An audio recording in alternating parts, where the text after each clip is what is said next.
যখন আমার মুখে কোনো রুচি থাকে না, কোনো কিছুই খেতে ইচ্ছে করে না, কিন্তু প্রচণ্ড ক্ষুধা থাকে, ঠিক তখন আমি এই রেসিপিটা বানিয়ে নেই। এটা আমার পছন্দের একটা রেসিপি। আসসালামু আলাইকুম এভরিওয়ান, কেমন আছেন আপনারা সবাই? আজকে আমি রান্না করব কচুরমুখী ধুন্দুল মাছের ঝোল। আর রান্না করার জন্য এখানে আমি কচুরমুখী খোসা ছাড়িয়ে স্লাইড করে কেটে নিচ্ছি। কচুরমুখীর যে কোনো রেসিপি আমার কাছে খেতে ভীষণ ভালো লাগে, সেটা ঝোল, ভর্তা, ঘাটি অথবা চচ্চড়ি। কচুরমুখী দিয়ে যে রেসিপি রান্না করি না কেন, সেটাই কিন্তু খেতে দুর্দান্ত স্বাদ। তবে আজকে আমি ঝোল রান্না করব। আজকে যেহেতু ধুন্দুল দিয়ে রান্না করব, এই জন্য এখন আমি একটা সাইজের সবগুলো ধুন্দুল কেটে নিচ্ছি। এরপরে ওপরের খোসা ছাড়িয়ে চাল ফালি করে কেটে নিব।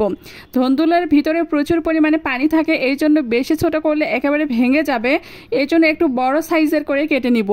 ধুন্দুল দিয়ে কচুরমুখীর ঝোল রান্না করলে খেতে যে এত টেস্ট হয়, যারা কখনোই খাননি তারা অবশ্যই একবার বাসায় ট্রাই করে দেখবেন। আমার কাটাকাটি শেষ, এখন আমি এগুলো খুব ভালোভাবে ধুয়ে পরিষ্কার করে নিব রান্না করার জন্য। এরপর কড়াইয়ে পরিমাণ মতো তেল দিয়েছি। তেল হালকা গরম হয়ে আসলে এখন আমি মাছগুলো ভেজে নিব। আজকে আমি পাঙ্গাস মাছ দিয়ে কচুরমুখীর ঝোল রান্না করব। এই রেসিপিটা মাছ ভেজে রান্না করলে খেতে আরও বেশি টেস্টি হয়। মাছগুলো ভাজা হয়ে আসলে মাছের তেলেই দিয়ে দিব পেঁয়াজ কুচি।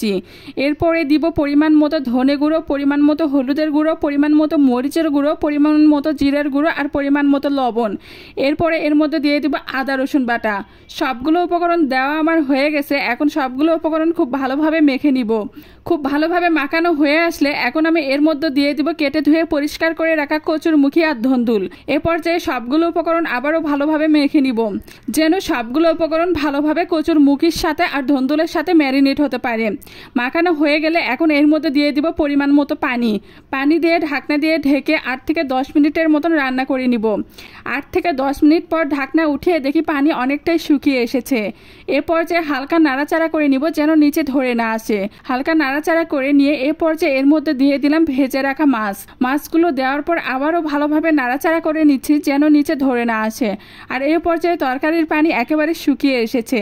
এখন আমি আবারও পরিমাণ মতো পানি দিব তরকারিতে ঝোল রাখার জন্য। পানি দেওয়ার পর হালকা নাড়াচাড়া করে ঢাকনা দিয়ে ঢেকে দিব আবারও বেশ কিছুক্ষণ রান্না হওয়ার জন্য। আর কচুরমুখীতে রয়েছে ভিটামিন এ, সি এবং বি। এছাড়াও কচুরমুখীতে আছে copper, manganese, zinc, magnesium, calcium, iron, potassium, beta carotene আরও অনেক খনিজ উপাদান।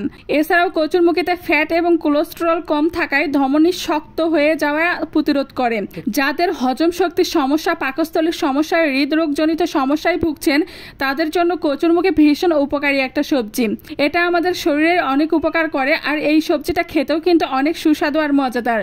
সবচেয়ে মজার একটা বিষয়, কচুরমুখী দিয়ে ভাত খেতে কোনো কষ্ট করতে হয় না, মুখে দেওয়ার সঙ্গে সঙ্গে পেটে চলে যায়।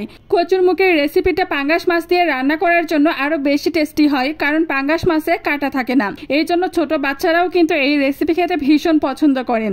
পরিবেশনের জন্য এখন আমি একটা বাটিতে উঠিয়ে নিয়েছি। আপনারা সবাই ভালো থাকবেন, আবারও দেখা হবে নতুন কোনো ভিডিওতে। Thank you so much for watching my video.